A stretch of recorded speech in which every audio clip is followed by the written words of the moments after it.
नमस्कार। आज आस्था चैनल में एक खास मेहमान आए हुए हैं। नाम हुआ इनका अरुण कुमार सिन्हा। जितनी भी वैदिक पुस्तकें हैं, वेद हो गए, पुराण हो गए, उपनिषद हो गए, दर्शन हो गए, सबके सब पर अपने विचार रखते हैं जो कि आम लोग बड़ी आसानी से समझ सकते हैं। एपिसोड है, यह एक एक करके चलेगा। पहले हम एक आम धारणा बनाएंगे ईश्वर के बारे में कि अगर एक वेद का अच्छा जानने वाला व्यक्ति ईश्वर के बारे में उसकी धारणा क्या है और वो आम लोगों से कनेक्ट कर सके। अरुण जी, आपका बहुत बहुत स्वागत है हमारे चैनल में। नमस्कार। अरुण कुमार सिन्हा इनका पूरा नाम हुआ। वेदों के बहुत अच्छे ज्ञाता है। अभी के जो कलयुग में ईश्वर को हम लोग किस तरीके से परिभाषित कर सकते हैं? नमस्कार। सबसे पहले तो मैं ये बता दूं कि मैं वेद पुराण का ज्ञाता नहीं हूँ। हरि गुरु की कृपा से जो कुछ भी मेरे अंदर थोड़ा बहुत आया है और वो भी भक्ति के रूप में, बस उतना ही मैं जानता हूँ। मैं कोई बहुत बड़ा विद्वान नहीं हूँ, एक साधारण व्यक्ति हूँ। और अब रहा कि आपने पूछा ईश्वर के बारे में। जी, तो देखिए, आया है शब्द ईश्वर को किन किन नामों से जाना जाता है। एक तो ब्रह्म, दूसरे परमात्मा और तीसरे हैं भगवान। तो ब्रह्म में ब्रह्म, परमात्मा और भगवान, ये तीन नाम क्यों पड़े? है तीनों एक ही।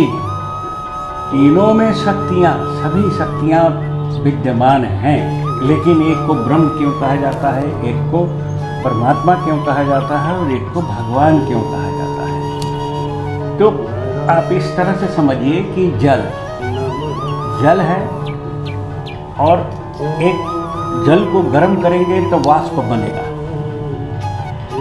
वाष्प भी जल तत्व है। और अगर जल को ठंडा करेंगे तो वो बर्फ बन जाएगा। लेकिन बर्फ भी है, जल तत्व ही है। इसी प्रकार अब बर्फ का काम अलग है, जल का काम अलग है और वाष्प का काम अलग है। इसी तरह से ब्रह्म जो है, तो ब्रह्म में सारी शक्तियां हैं, लेकिन उन शक्तियों, सारी शक्तियों में से कुछ शक्तियां प्रकट हैं, व्याप्त हैं। सारी शक्तियां व्याप्त हैं लेकिन प्रकट हैं, और व्याप्त नहीं कह सकते हैं। तो प्रकट कौन सी है? तो स्वयं की सत्ता की रक्षा करने की शक्ति, दूसरा आनंद स्वरूप और तीसरा ज्ञान स्वरूप। वो आपकी बातें न सुनेंगे, न कुछ करेंगे, न कोई लीला है, न अवतार है, कहीं कुछ नहीं है। ये हो गए ब्रह्म। इससे बढ़ के थोड़ा हो गए परमात्मा।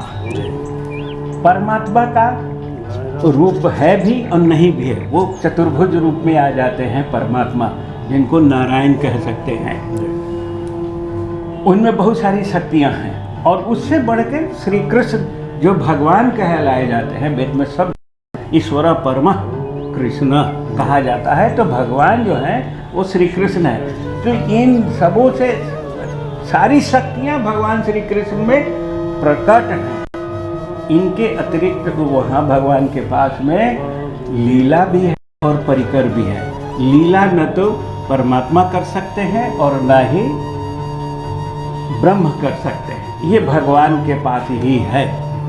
तो हैं तीनों एक ही, लेकिन सबकी शक्ति अलग अलग होने के कारण सबका कार्य भी अलग है।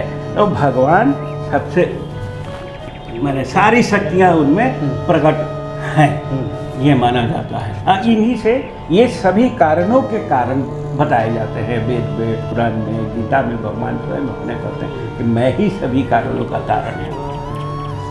अरुण सर, अक्सर ये अभी देखा जा रहा है कि कथावाचक हो या कोई भी ईश्वर की जब चर्चा करता है तो ईश्वर की लीलाओं की चर्चा करता है, यानी कि वो यह दिखलाने की कोशिश करता है कि ईश्वर की लीला ही सत्य है।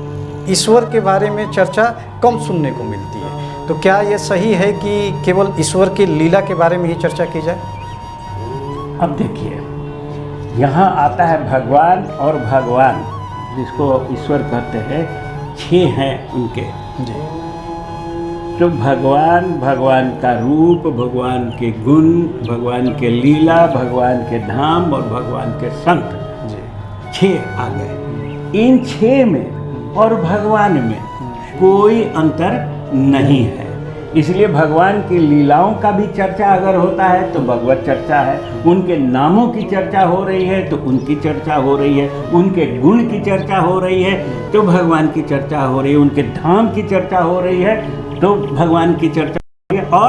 और संत, उनके भक्त की भी अगर चर्चा करते हैं आप तो भगवान की ही चर्चा है। इसीलिए ग्रंथ एक आया है भक्तमाल, जिसमें कि भगवान के जितने भी बड़े बड़े भक्त हुए उनकी चर्चा की गई है। इसलिए ये भगवान के लीला और भगवान जब होता है तो भगवान की ही चर्चा मानी जानी चाहिए, ये मुझे लगता है। ठीक है अरुण जी, आपने सारे जो धार्मिक पुस्तकें हैं सभी पढ़ी। आपके ख्याल से ईश्वर कौन है? जैसे कृष्ण हो गए, शिव हो गए, ब्रह्मा जी हो गए, विष्णु जी हो गए, और आमतौर पे कही जाती है। आपके अनुसार, शास्त्रों के इतना आपने अध्ययन किया, आपके अनुसार ईश्वर कौन है या भगवान कौन है? भगवान, देखिए वेद में अभी बताए हम कि लिखा है गोपाल तापनी में कि ईश्वर परमः कृष्ण, जो देवकी पुत्र श्री कृष्ण हैं वही भगवान है, वही ईश्वर है, और उन्हीं से उद्भूत बाकी सभी लोग हैं। थोड़ी देर पहले जो हमने आपको बताया था कि भगवान को जब जीव और संसार की रचना करने की इच्छा हुई तो उन्होंने अपने स्वांश से महाविष्णु को प्रकट किया, जिन्हें नारायण कहते हैं, जो चतुर्भुज है, और उनसे सब फिर ब्रह्मा विष्णु महेश आए हैं। ये भी आप जान लीजिए, आप जानते होंगे कि अनंत कोटि ब्रह्मांड हैं, तो हर ब्रह्मांड के लिए एक ब्रह्मा, एक विष्णु, एक शिव है, और उतने ही सभी देवी देवता लोग हैं। ईश्वर जो है एकमात्र श्री कृष्ण है, और इन्हीं के द्वारा सब के सब आगे उद्भूत हुए हैं। ये किसी के अंश नहीं है, नारायण इनके अंश हैं। नारायण से ही 11 रुद्र हैं, 10 वसु हैं, ये सब लोग आते हैं। वर्ण व्यवस्था पर बहुत कन्फ्यूज़न है अभी अपने देश में। वर्ण व्यवस्था पर क्या बोलें? क्या ये व्यवस्था सही है या इस व्यवस्था को अब नहीं मानना चाहिए? देखिए, वर्ण व्यवस्था में जैसे कहा गया है कि भगवान के मुख से ब्राह्मण, बाजू से क्षत्रिय, जंघा से वैश्य और पैर से शूद्र, ये व्यवस्था में वो इसलिए बनाया गया, जो अब क्षत्रिय राजा होते हैं, जो क्षत्रिय हैं, उनका कार्य है समाज की, प्रजा की रक्षा करना, उनका भरण पोषण करना। ब्राह्मण का काम था, है भी, अब तो बदल गया सारा चीज़, बहुत उल्टा पुल्टा हो रहा है। ब्राह्मण को शिक्षा मतलब वेद, पुराण और जो भी आपका जो नियमित चल रहा है, यानी ज्ञान वितरण का कार्य उनका था। और समाज को चलाने के लिए अर्थ की जरूरत होती है, तो व्यवसायी, तो वैश्य जो है वो व्यवसाय में आते हैं जी। और शूद्र का है कि वैश्य और क्षत्रिय ब्राह्मण की सेवा करने के लिए उनको उसकी संज्ञा शूद्र की दी गई है, वो नीचे नहीं है, ऐसा उनको नहीं माना जाना चाहिए। हमारे रामचरितमानस में भगवान श्री राम जो है वो सबरी के जूठा बेर खाते हैं, वो छुआछूत कहाँ करते हैं, इसको कोई नहीं देखता है। और अब बहुत तरह की बातें आ जाती हैं, वो सब नहीं मानना चाहिए। जो आदमी भगवान का भक्त है उसका कोई वर्ण नहीं है, वो भगवान का भक्त है। अभी जो हमारी यूथ है,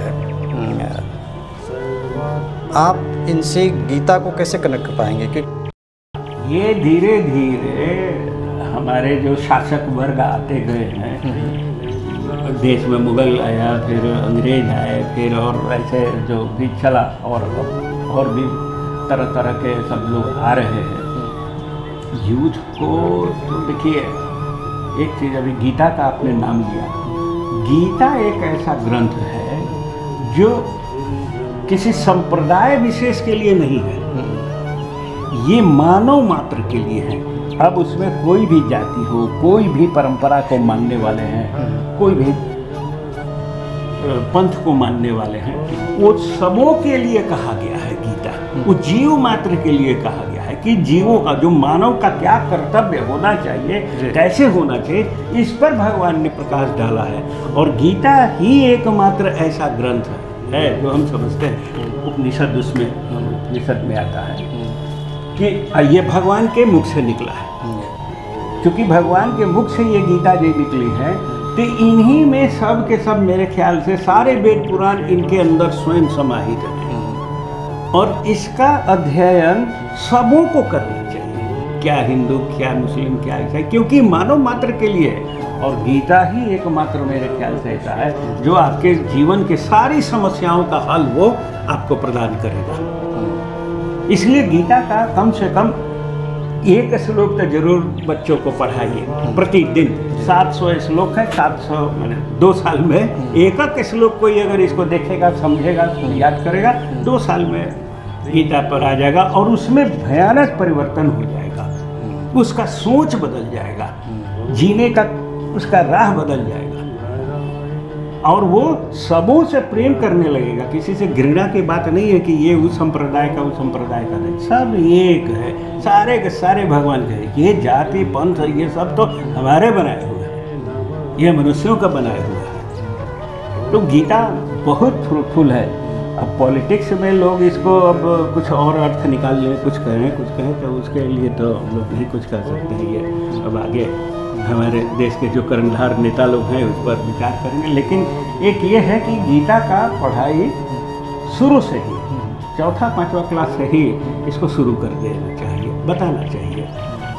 सर ये चीज़ बताइए कि श्री कृष्ण का वो ऐसा कौन सा गुण है जो आज के युवाओं को अपनाना चाहिए? देखिए, श्री कृष्ण ने जो आपको उपदेश के रूप में गीता में जो कहा है उसको अपनाइए। श्री कृष्ण के चरित्र को कोई अपना नहीं सकता। श्री कृष्ण जो है वो मानव नहीं है। पहला ये बात मानिए, कृष्ण को मानव के रूप में मानना अपराध है, वो कोई हो ही नहीं सकता है। श्री कृष्ण के रूप में अब जैसे उनका है कि 16,108 रानियाँ थी और 16,108 रानियों के साथ उन्होंने एक समय में अलग अलग मंडप में शादी किया। वो 16,108 आप बन सकते हैं? नहीं बन सकते। तो फिर उनके किए हुए कार्यों को आप कैसे अपने में उतार सकते हैं? वो जो कहते हैं वो कीजिए। भगवान ने चीरहरण का एक किया। चीरहरण का जो था, जो गोपियाँ निर्वस्त्र होकर के जल में नहा रही थी और वहाँ जाके उनके वस्त्र चुराए। इसको बहुत जो लोग भगवान को मनुष्य मानते हैं उसको अलग तरीके से देखते हैं। अब बहुत निम्न स्तर से उसको देखा जाता है इस प्रसंग को। जबकि भगवान जो है उन गोपियों को, देखिए, जीव और भगवान के बीच में कोई पर्दा रहने की आवश्यकता नहीं है। उस प्रसंग में भगवान शिक्षा देते हैं कि निर्वस्त्र होकर स्नान नदी में, पोखर में नहीं किया जाना चाहिए। वो यहाँ एक चीज़ लगाएगा कि वरुण देवता उससे नाराज होते हैं। अब एक तथ्य ये हो गया कि आपको सीख मिला कि निर्वस्त्र होकर नहीं नहाए, लेकिन उसके आगे जो होता है जीव और ब्रह्म के बीच में बातें आती हैं। तो जीव और ब्रह्म के बीच में किसी भी प्रकार का भेद नहीं होना चाहिए, पर्दा नहीं होना चाहिए, क्योंकि भगवान स्वयं सब चीज बने हुए हैं। जल भी भगवान ही है। अब उस जल में अगर निर्वस्त्र हैं गोपियाँ तो जल से कहाँ छुपा हुआ है, और ऊपर भी आ रही है तो कहाँ छुपा हुआ है। ये शरीर जो है, जीव अलग है, शरीर अलग है। इसको भी तो भगवान क्या शिक्षा दिए हैं कि देखो तुम यहाँ निर्वस्त्र होकर स्नान कर रही हो, तो पहले दोनों ऊपर जब उठी थी तो अपने गुप्तांगों को हाथों से ढक करके उठी थी। तो भगवान कहते हैं कि नहीं, हाथ जोड़ करके और वरुण देवता से क्षमा मांगो। तो वहाँ पर हाथ जब जोड़ा गया तो सारा लाज खत्म हो गया। एक पर्दा जो था झीना, वो भी खत्म हो गया। किसके बीच में? जीव और ब्रह्म के बीच में। इसलिए वो वहाँ लीला की गई है। अब उस लीला को अगर आप मानव लीला के संबंध में सोचिएगा तो ये अपराध है, ये नहीं हुआ है, होना चाहिए। ये मेरा कथन है।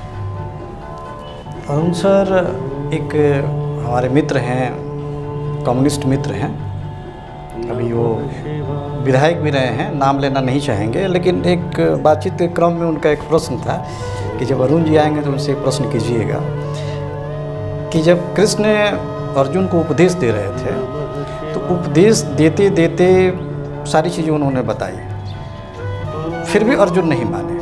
इस प्रसंग के बारे में मतलब आप क्लियर कीजिएगा। लास्ट में उन्होंने अपना विराट स्वरूप दिखलाया, तो मेरे मित्र का यह कहना है कि जब विराट स्वरूप दिखाकर उन्होंने डराया तब अर्जुन माने। इस प्रसंग के बारे में बताइए। हाँ, देखिए, अर्जुन नहीं मान रहे थे, उनके कथन को ऐसा नहीं था। 11वें अध्याय में अर्जुन अनुरोध करते हैं कि मैं आपका विराट स्वरूप देखना चाहता हूँ, ये है।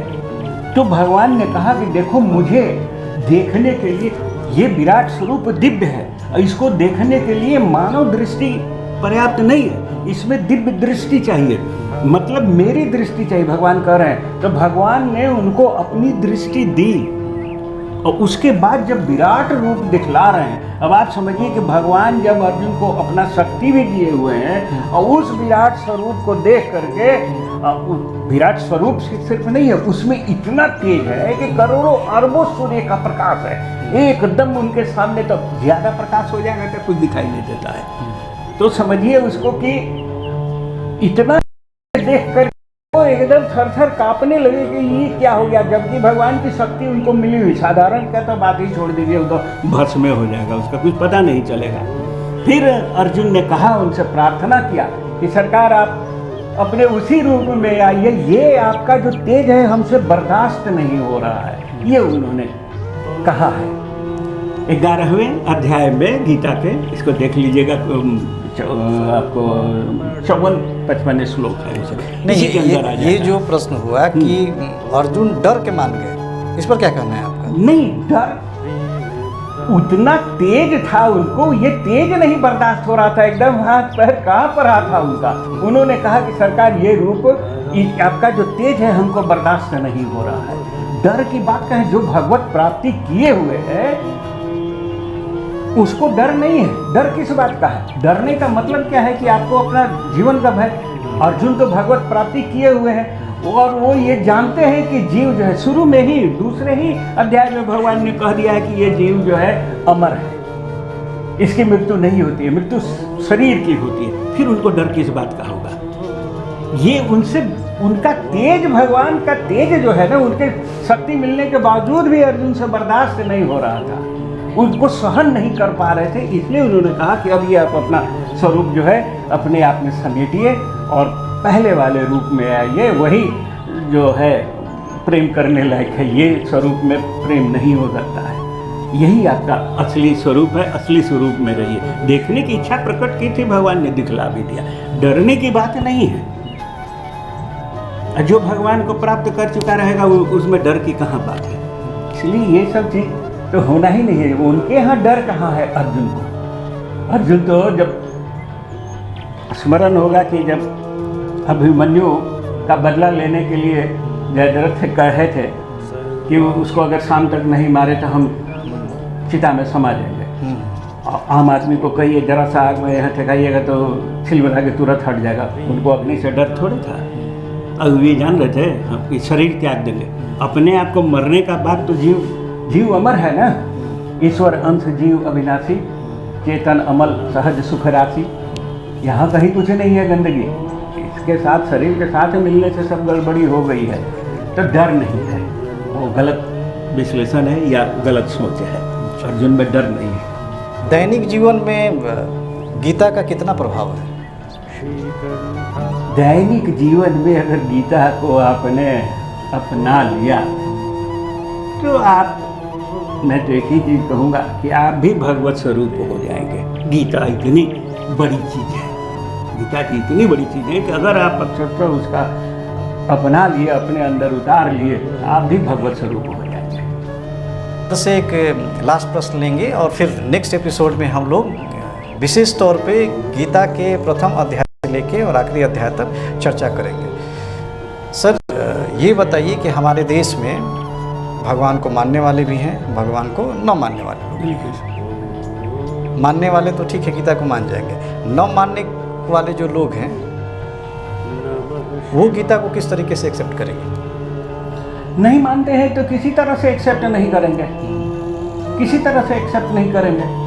अब उनका जैसे भी है वो अपना चल रहे हैं। जो मानता है, जो मानेगा, या देखिए बहुत सारे लोग ऐसे हैं, हम दावा करेंगे कि जो गीता पढ़ चुके हैं उसमें कोई ये बिरला ऐसा होगा जो नहीं मानेगा। पढ़े ज्ञान मिलेगा इसका तो उसको मानना है। नहीं पढ़े हैं तो कोई चीज़ है, जैसे आपका जो एक अलग सब्जेक्ट है, मान लीजिए हम फिजिक्स आर्ट्स के स्टूडेंट हैं, आप हमसे पूछिएगा फिजिक्स के बारे में, हम कुछ नहीं जानते हैं तो कुछ नहीं बोल पाएंगे।